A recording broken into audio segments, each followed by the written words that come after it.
voice in this time because last time when I went live, I had 20 seconds of dead air, and that was funny. So post comments here and questions. Okay, so that's posted. It's Casual Friday. It's Aaron Littles, aka the Captain. We're gonna go over a couple things. I want to make sure I hit it so I don't forget anything for later today. But number one is org chart. Number two is cadence. What does your week look like? What does your day look like? And number three is still goals. I think people can make it very, very complicated. I try to keep it very, very simple.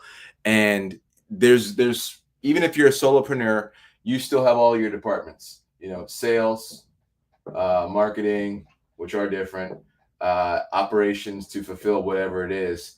And you have to do all those functions, but it's making sure you're blocking out time each and every day to get those things done. And then at the end of the week, what was your goal? Did you hit it? And then of course, your cadence, both for your check-ins and as well as how do you interact with other people that might be virtual assistants, things like that. So those are a couple things that we want to talk about today. And it's hard to talk about, a $10 million business and a one-person startup. Those are usually different. If you're a one-person $10 million startup, you're in a great, great situation. But I'll try and kind of hit on if you're a solopreneur, if you are, 3 million to 5 million and have a small team, or if you're maybe 10 million to 50 million, you have a bigger team. So if you're engaging with the comments, it helps to kind of frame up where you are in the life cycle of that business, so that I can make sure that we direct some more of those these tips to your specific situation. So without further ado, we're going to jump right in. I'm going to move the camera a little bit so I don't look off to the side too much, and I'm checking for any comments that come in. I get it, and sometimes there's a lag, but I think it's all set up. Okay, so and less dead air today. This is great. I'm excited. So the org chart, even if you're a one-person deal, you got to lay it out. And you got to say, okay, who's the guy or the gal that is the decision maker? You have to have one key decision maker to say, okay, the buck stops there. I know there can be co-presidents and co-CEOs, and those are creative structures. But at the end of the day, for the smaller organizations, and I say small, it's 50 million and under, you got to have someone where the buck stops. Things can always be delegated by department, but I think there should be thresholds and left and right lateral limits. So for an example, you can say, if I'm the CEO of a company, I can say to my sales rep or to my director of operations, any decision under $5,000, you make it. Don't ask me anything and just let me know what occurred. Oh, okay, perfect. And we're done. And so you have that left and right lateral limit. As you grow in an organization and grow in size and scale, and you get an approved budget, you might be able to make decision-making power up to $2 million. And that's your budget. And you just need to either live or die off of how you execute on that budget. So I think there's different thresholds. It's not a free for all, but as the leader of the organization, you get to help dictate and say, what are these key areas that I want to know about? What are these the numbers? Maybe you might say, hey, I write every single check and I have to see where every single penny goes. And that's okay too. I've seen some old school mentors that have done that, and they know where every single penny goes in the organization. And they say, why are we buying staplers? Why are we buying, too many staples? and that's okay. And you need that financial discipline. So I think it's all combined. But when you start with that leader, I like Gino's book, Traction, where he has, the visionary and then the operator or the integrator. That's great. I just think that sometimes you still have to have maybe one person that's this lead person, and you can still have some visionary time. And this is where it kind of blends in that where are you in the life cycle of your company? If you're the president, you've been the president for 5 years, and you are transitioning into a chairman of the board type of role, sure, now you can elevate yourself to visionary, vision casting, things like that. Some people like myself, I can do some vision, but I loved getting tactical too. And usually I'm the person in charge of my team or my company or whatever. So that usually is a one-on-one role. If it's not one-on-one, just make sure you have clear lines of who's doing what. That's where the confusion happens. And I'm guilty of this myself personally, where I kind of am a jack of all trades, master of none. There's certain C-suite jobs or certain roles that I'm not great at, but when you have that utility chief, if you will, then it can get blurry, and that's where problems can happen. So the more you can delineate, hey, you've got ops, and this is what ops entails. You've got sales, this is what sales entails, and then this person's job is to keep everyone in their swim lane. That's when you're having a high functioning team. So you've got your sales function. You might stick marketing underneath that. You might say, okay, I want to still do marketing separate. I've got ops. Whatever your company is, whatever the process is to move the widgets and make the widgets or sell the widgets, or not sell but deliver and fulfill the widgets, that's there. You've got finance. There might be compliance and HR, all these little departments. Those all can be individual departments, or eventually just, buckets under all these here. But what the goal that I'm trying to get you to do is to organize your thoughts and organize your brain on how do I organize my week? How do I organize my time? So as an example, maybe I can do it this way so I don't come off camera, and I'm going to work on the shadow here. So maybe I'll move the camera a little bit more this way. It's Florida bright outside. So, that's messing me up a little bit, but that's okay.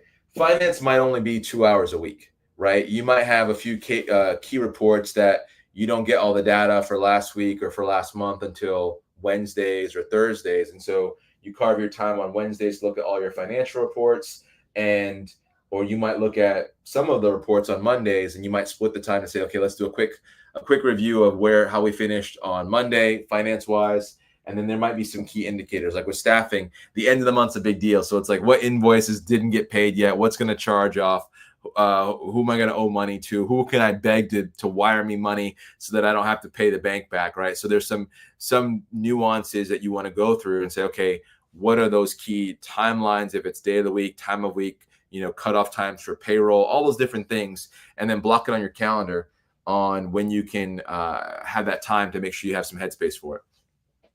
Operations, again, if you're doing this yourself, you might be doing ops and sales as your primary two things that just keep you super busy the whole week. And that's okay too. You've got to know what your role is. And this is as a solopreneur, as you grow that company into teams of people. Okay, now my sales team, hey, this is where the goals come in again. And even for yourself as a solo, what are your goals? I want to land, one deal a week, whatever a deal is, or maybe it's 10 deals. I don't know what your deal structure is, but then you go from, this is the result, right? This is the outcome. This is the production. And then below that is activity. So sometimes when we micromanage, we skip what's the end goal, and we overly are too heavy-handed on the activity.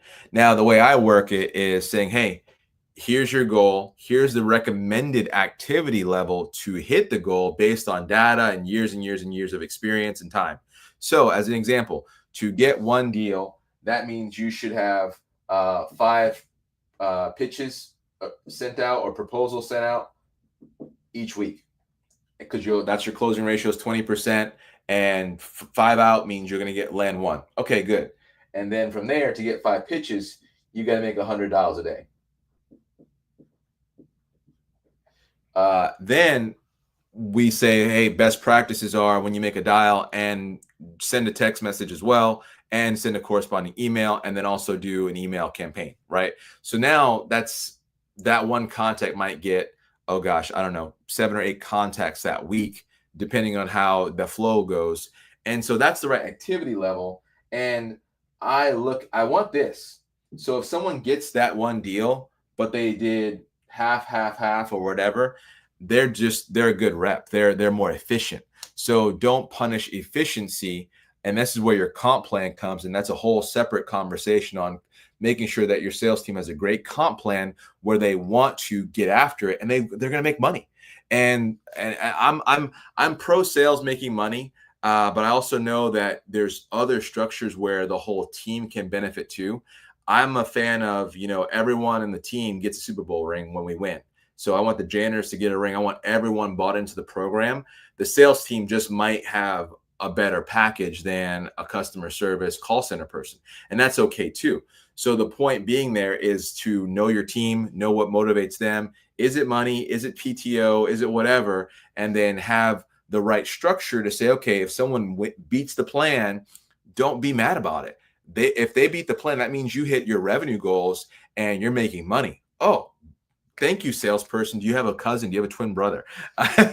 That's what should happen, that sales funnel. So we want to make sure that you have someone assigned and owning and dominating sales. So that's a key part of the org chart. And if you're by yourself, then you've got to make sure on your calendar you're blocking whatever the equivalent amount of time is to get the production. You've got to know your numbers to say, what's my activity got to be to say, I'm going to block 2 hours a day to hit my 100 dials. And then that's going to help me get to my one production unit. And so this is where we can get very busy saying, oh, I've got to be on the website. I've got to double check, the newsletter form or whatever, or I've got to go do some other thing. And so we get busy and we just avoid, like, we got to paint the wall. I got to hang wallpaper, and we don't actually do the thing that gets us revenue. So I didn't plan it. I should have planned it, but these are all not freestyle, but it's more just live action. I like live more. And so you can see that it's real, it's raw, but sales is first. So we want to get the sales numbers going, and you want to have the cadence for that. And I don't know if it's a daily sales check-in. We have dashboards, and that's going to be a whole separate talk. I'm going to build one out just so you can see some of the different things that I look at when I'm saying, how are you doing for my sales reps? They update it daily. I may not look at it every day, but I know at the end of the day, I need it updated so that, on Tuesday I check in, how's it going? And I can just tell at a quick glance, are we having the activity level that's going to get us to the right production level? So that's a lot about sales, but this is really, really important that if you can own that swim lane, you'll be better for it. Let me just make some space here. Marketing's getting challenging now. We've got so many tools. We've got AI. We've got all the social media. And so I would say that you've got to really spend time and figure out, where are your customers? Where do they hang out? A lot of my customers go to a lot of corporate events, trade shows. And so I meet a lot of people, and I work to be on stage. And so that my sourcing and my marketing is more of these videos. So you get to see me and see and engage and interact with Aaron. And that's how I source a lot of my consulting clients. And then similarly for the long-term care business and all the different businesses, I may have to go to their trade shows and be in person. And not saying you can't do cold outreach and emails. I'm pro cold call, I'm pro email, I'm pro all those things. You just got to figure out from an efficiency standpoint, where do you get the most bang for your buck? And how do you manage every dollar to understand what is your cost of acquisition? How do you get yourself out there? And this is where I just don't want you to burn money for no reason with marketing, saying, well, we're marketing. Okay, did it help do anything? Literally anything? Did it get you more clinicians, more units, cheaper anything? Are you fundraising? Did it help you get something? So you got to find that ROI with marketing. And so I'm not a marketing expert, so I would say talk to one. But I think there's things that you can do that have a presence and get you some notoriety or presence out there. Basic social media, basics on all the Facebook, Instagram, Twitter, just so you have a presence. And then you can get much more advanced with your email sequencing. And there's tools like HubSpot and MailChimp and all those other pieces to have a true strategy around that. I'm not saying don't do that. Do that for sure. But just make sure someone owns it and is intentional. And don't just say, well, we have to go to this thing and it's going to cost $100,000. And I spent that money, by the way, going to trade shows where we didn't sign any contracts. Well, we had presence. Okay, yeah, but did we have to spend $100,000 to have a presence? So don't get in a competition on booth size. That's a whole different ego problem. But you get where I'm going with this. You want to have your marketing truly tied back to ROI. And if you're going to say, hey, we just want to have a brand awareness, that's a whole separate bucket of money, and it can be limitless. So I would just encourage you to put a budget cap on saying, hey, just for notoriety, brand awareness, this is the cap. So I can't buy any more t-shirts. I got all my swag. I'm good for at least 6 months, right? So if you see any more swag posts from me, my brand awareness is there, and I shouldn't be doing any more swag. So you get my point. Make sure you have time blocked to check in with your marketing structure. Make sure you have a strategy. Make sure you like the plan. Ops, I feel like might be, I spend a lot of my time in my operation. My operation is delivering value to my customers and clients for my consulting business, and also helping lead, coach, mentor, and guide my operations team in my therapy business. And so I'm still a practitioner. I still love to be in the mix of doing these things every day. So I'm not sitting in my office by myself, just with my feet up. It's being engaged and understanding and how are we delivering, and what's the customer experience, and all those things usually still have opportunity for improvement. Where was I at yesterday? Oh, we were driving and we saw a Chick-fil-A under construction, and I can't remember exactly what it said. It said something like "more chicken coming soon" or something cheeky Chick-fil-A-esque, but it was the building's under construction. But now I knew it's a Chick-fil-A. They're doing their marketing and brand awareness during a construction phase. That's wasted time. It's wasted anything. But they said, let's just put some graffiti on the building that we're building right now while it's just in, and that's not free, but it's like you're driving by, it's like, oh wow, that's funny, and it's Chick-fil-A. And so now mentally you know that in 6 months or whatever, you want to get the golden card and wait out in line to be at Chick-fil-A. So I say all that to say the operations, the delivery, the customer service, all that is important. So you want to still make sure you're touching that, no matter really how big your business is. And that's a whole another talk about walking the four corners. Answer the phone. Be a secret shopper for your own company. If you're a staffing company, hire yourself. Have someone hire you and see how clunky is it to actually get hired on by your own company. How many forms is it? Do we need that form? What changed since COVID that you should update? What process needs to be improved? And so there's always a chance to do this improvement, but also the day-to-day, you probably have to block a lot of your actual time in the operations. If you're a tech company and you're doing technology stuff and you're the coder or the product person, then you have to have that tech time as well to do the deep work. And this is where the hours can add up, and it's just, this is the reality of it all. And to keep people married, to keep people sane and in shape, and not, weighing 500 pounds because you're just working all the time and sedentary and slouched over on your back with your keyboard up like this. That's why I want you to be disciplined with your time, to say, hey, what can I get done in 4 hours of coding this week? And then that helps you prioritize to say, of all the things that I want to do, I've got how many hours does it take? How many errand hours does it take to do my 3 goals? That takes about 20. Shoot, I might over plan. I might do that just because, but then also I have to make sure I still have my cadence to where I do block the time and give it at least 90% of a chance to make it. So I like over planning, but I also like over delivering. So it's a weird thing that it keeps me going, but it keeps me very high standards. Not saying you have to do that. I don't recommend it for everyone, but I do recommend setting goals that are attainable. Set high goals and push yourself. So don't push yourself though to where you are exhausted and all the time, and you can have one all-nighter a month, maybe not more than 3. So there's some ratio. So that's where the hours can come in. So watch that. We talked about finance already. What can happen underneath here is where you can have just numerous divisions and drop downs of other nodes. You just have to be disciplined with your time and your energy and your ROI, and saying, does this activity move the needle?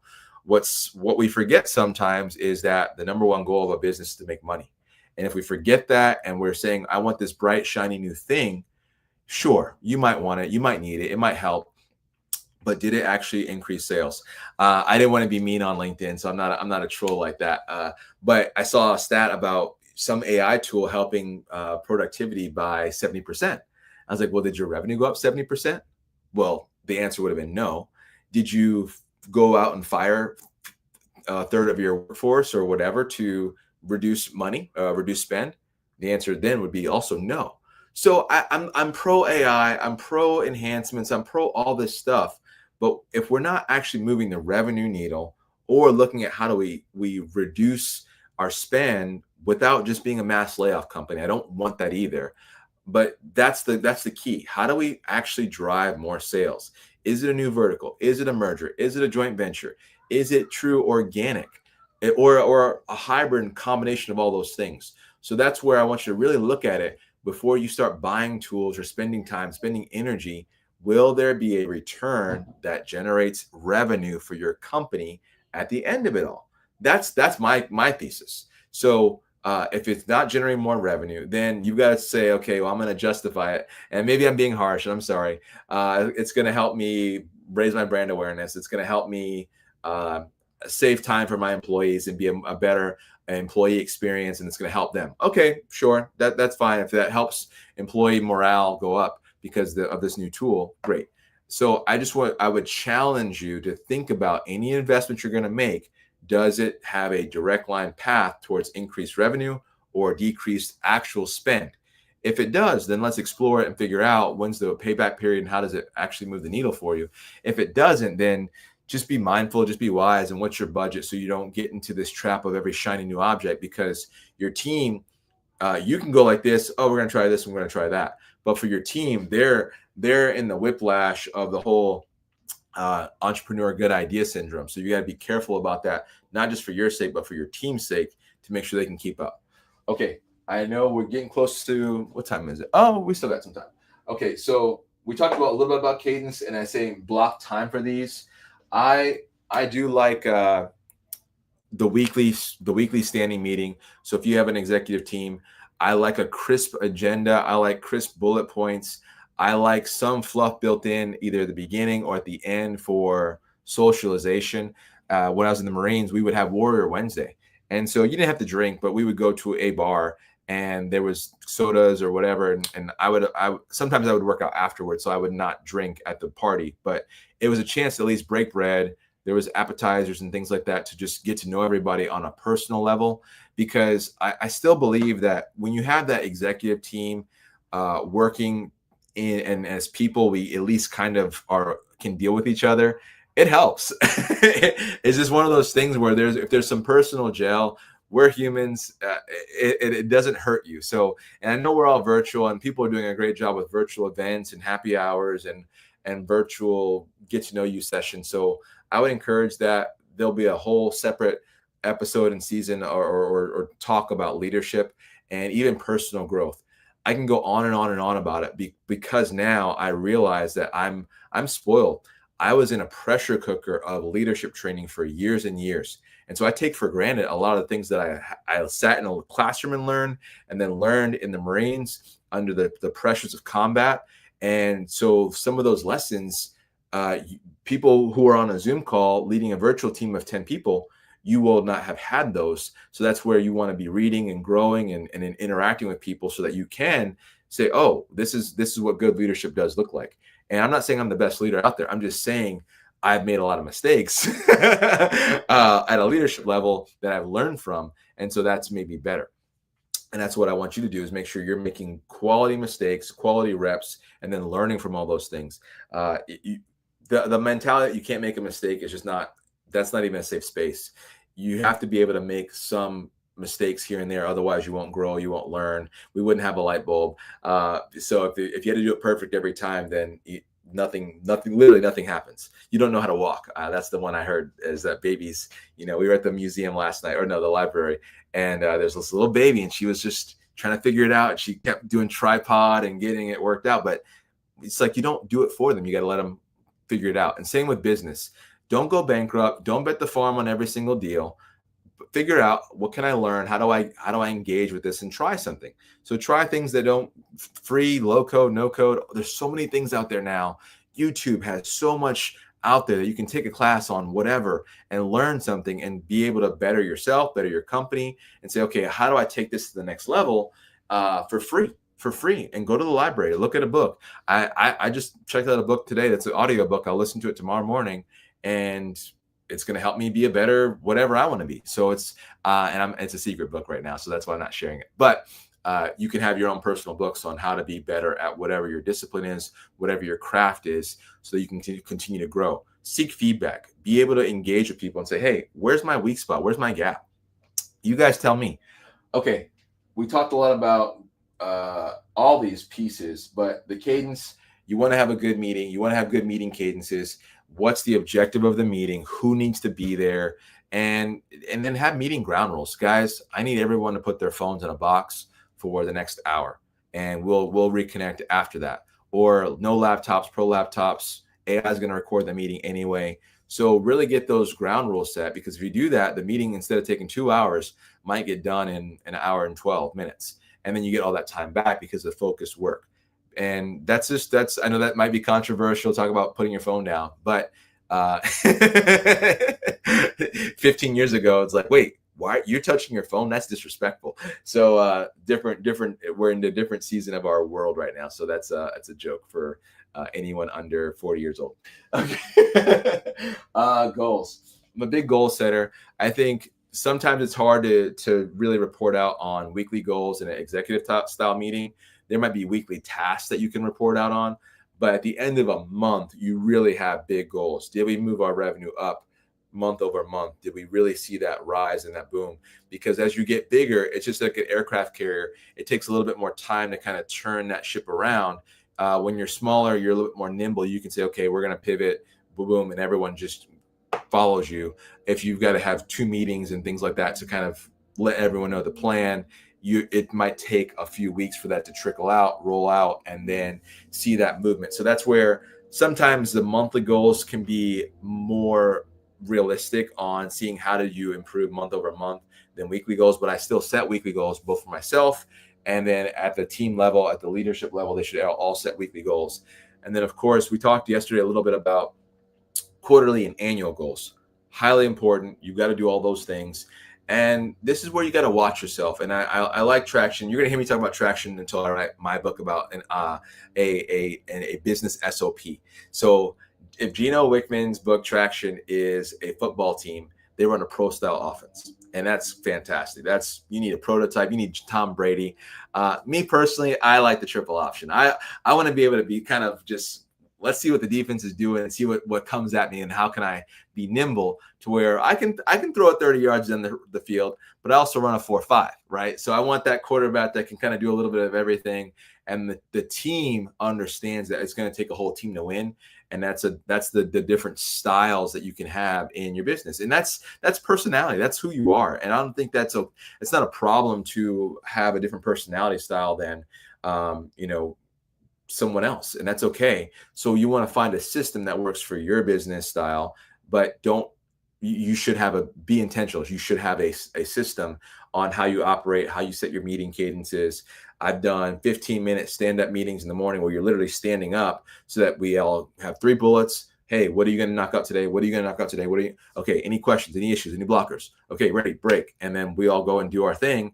And then we might have a 15-minute wrap up. And those are good too, to see, hey, did we all hit it? Any problems? And then some of those production roles where it might be high volume, you can say, because you're making 1,000 calls a day for a team, you'll have a lot of data actually at the end of every day on how you did. So it just depends on some of those nuances of where you are in your organization, what industry you're in, and how best to track all that data. So that's where we're going to really look at the dashboard stuff. I'll give one example, but it's going to be high level. It's going to be just generally speaking. So that's where I love for comments. I love people to ask questions, because then I can really tailor some of these responses to, hey, Aaron, I run a $10 million business that does this. Oh, okay.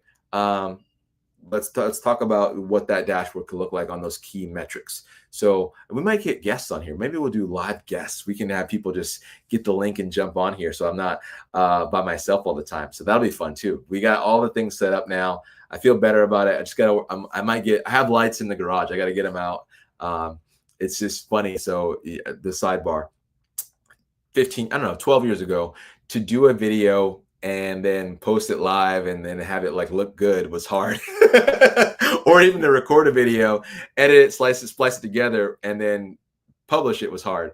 Now there's so many tools that it's actually gotten a lot easier. And so I have a lot of my old equipment, and so I will dig it out and dust it off and then help. So your job is to ask questions, comment, post, share, anything to engage would be great. Or if this is not adding any value to you, don't follow me at all. and you can save the haterade. It doesn't matter to me, but I want to help people. I want to make sure you can grow your business. This is growing generational wealth. It's growing jobs in the community. It's growing an impact for the community, because now maybe you have more capital that you can actually help people, help the youth soccer team that needs jerseys or whatever the case may be, and be a positive impact. So that's always at the heart of all this stuff, is saying, hey, I want you to have a great team. I want you to have a great lifestyle, and also be able to help make a positive impact for the community. I hope this helped. I hope it adds value. More to come in the rest of August. Talk to you later.